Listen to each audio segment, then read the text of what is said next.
so that water can't go underneath and go sideways. So you're talking about mastic then? Yeah, okay. You can use it. You can use caulking. Caulking as well? Yeah, okay. Chemlink M1 works great. Say that one more time because I want to record it on a video. Sure, no problem. So when you get it shingled up to this point and you're ready to put the flashing on the bottom side of the flashing, you put a U-shaped bead of sealant to keep water from creeping in sideways. You do not put it on the bottom so that water can get out. Then once the flashing is installed, you put 3 strips of our 401 6-inch strips, 3 on the flange, 3 in the field, up each side and across the top. And then as you install the shingles around it, the shingles get set in sealant as well, so that it's done. And then you guys did a nice job of covering up your fastener with sealant, so no exposed fasteners. Same with these guys? Yes, sir. So the same with the air vents. We do that already with these. Uh-huh. We put a bead of mastic around the top, but we don't do these we do with peel and stick. Okay. We'll put a target on it. Yeah. Underneath the flashing. This just goes with the mastic. Yeah. Around it. Yeah. Yeah, that gets the same stripping. Okay. And it goes on top of the flashing. So once you put the flashing on, then you strip it. Okay. And then you set the shingles around it and seal it. Seal it. Okay. So you guys are close with what you're already doing. We would just have to change the material. We'd have to use the 6-inch. Yeah. Seal. Oh, yeah. You could still put the target sheet. Okay. You would just cut the target sheet so that you don't see any of it On the shingle. It doesn't come out to like here. Right. So you could just cut a target sheet, one piece around the whole thing, and set it over once the flashing's on. That's completely acceptable as well. Perfect. Probably actually a little bit better, but not a lot of guys want to take the time to cut that target sheet and make it look pretty and nice. So the strips are easy. Okay. At your valleys, you guys are currently using a bleeder strip to go up the valley to keep that nice clean edge. Right. I like that look, but it's not in our specs. Okay. So what you would have to do is remove the bleeder strip, Okay. take the shingles all the way in and cut the shingles on that line. Okay. And then the top corner of the shingle gets dog-eared at a 45, if that makes sense. So that's all taken care of and good. So you mean on this right? On this side? So this shingle right here would be brought all the way over to where the top edge of the shingle is, at least to this point. Then the whole shingle gets cut at that line, and then that top corner gets dog-eared like so. So that if water gets here, it has to run uphill to move sideways, which it won't do. It'll just come right back out. Okay. Exactly. Perfect. The shingles in the valley then get set in sealant. Okay. So that water doesn't go side. I understand we don't get a ton of rain, but they don't change the specs based on someone in Portland versus someone in Southern California. The specs are the specs. The only good news is when you go to sell it, you can tell your homeowners it's bulletproof. There's just no way it can leak. How do you guys treat underneath your valleys? We use a peel and stick roll. Okay. It goes up the valley. Cool. So you're almost there with that. The Arctic seal goes up. The next little extra bit is you take a full width of Arctic seal, cut it right down the middle line. You put half of it on top of that roll on this side, half on this side. So what you end up with is a full roll width on either side of the valley. Then you put the metal in, and then on top of that metal, once you bring your paper over to it, then you strip that off with a 6-inch roll of Arctic seal, the peel and stick. Okay.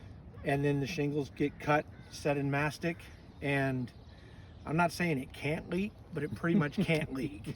So yeah. Now, how do you guys treat, like where you have this little flat section when you run up through? How far up the slope do you guys go? We're going up at least 12 inches. Okay. At least. You're gonna need 18. 18. Okay. Yeah. And then you want no fasteners within 6 inches of the break. So what I tell most people is, sometimes on a residential house you want to keep it down as low as you can so you don't see it from the street, but the ideal is stay up 6 inches out of there.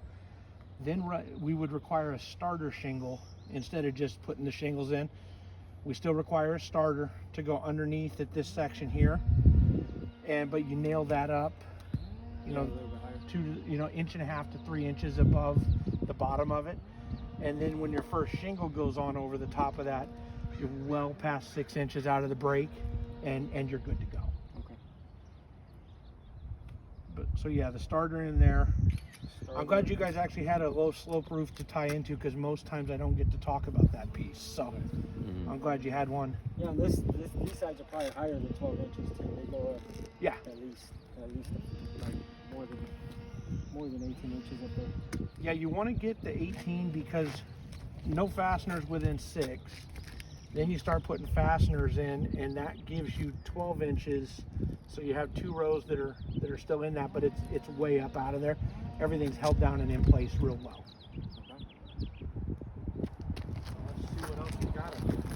I like this roof. This is a good one to look at. Ventilation, obviously you want to try to balance intake and exhaust as much as you can. Some homeowners don't want to do it. It's important, but it's not a requirement, I don't believe, for the warranty, other than you want to make sure that it has intake and exhaust. It's a requirement for the city. Yeah, oh, absolutely. Absolutely.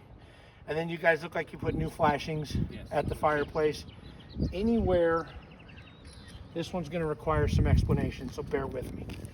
Anywhere, all flashings on the roof are required to be new or like new for the Emerald Premium. So anywhere you come up with, like that over there, where you got a roof to a vertical transition, technically speaking, that's supposed to be a new flashing, which would mean you would have to cut that stucco, put the new flashing in, patch the stucco. Most homeowners don't want to pay for that. I don't blame them. I wouldn't either.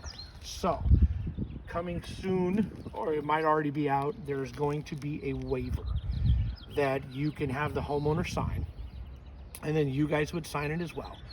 And it would basically say, if a leak occurs because we didn't replace that flashing, Malarkey's not held responsible for that spot, because anywhere there is a horizontal to vertical transition, whether it's a tin shingle run like you have down there, the back pan of the chimney, or a roof to wall like that, you're supposed to run 401 Arctic Seal, 4 inches up, 4 inches on the deck.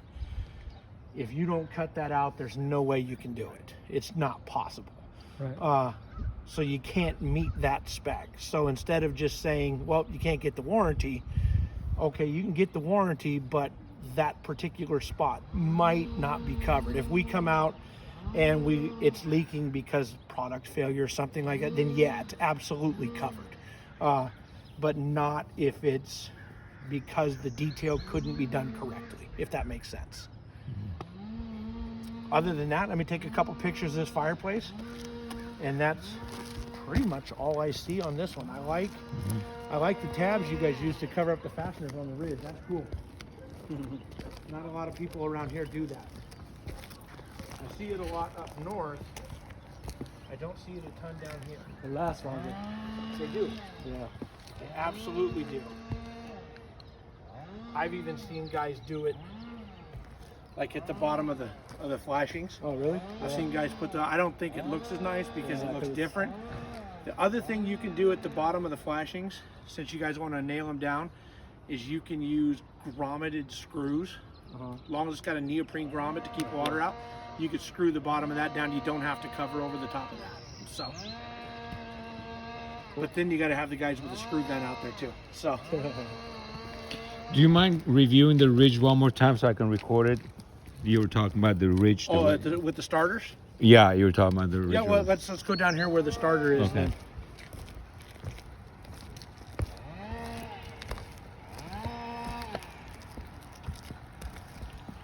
So whenever you're starting a ridge, going this way, whether it's at a hip or whether it's at a ridge, whatever it is, we require a starter shingle underneath so that the shingle can't do this in the wind.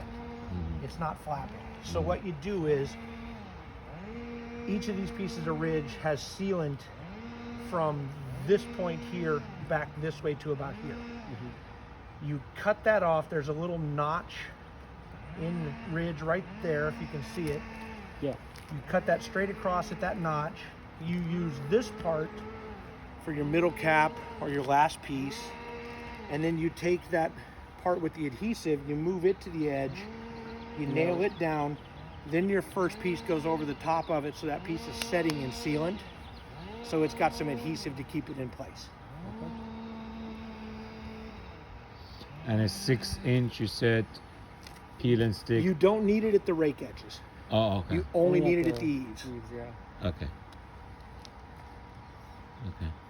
Anyway, I've seen what I need to see on this one. Okay. Thank you guys for recording and having people here and taking it seriously. Yeah. It says a lot about your company that you want to get it right. Yeah.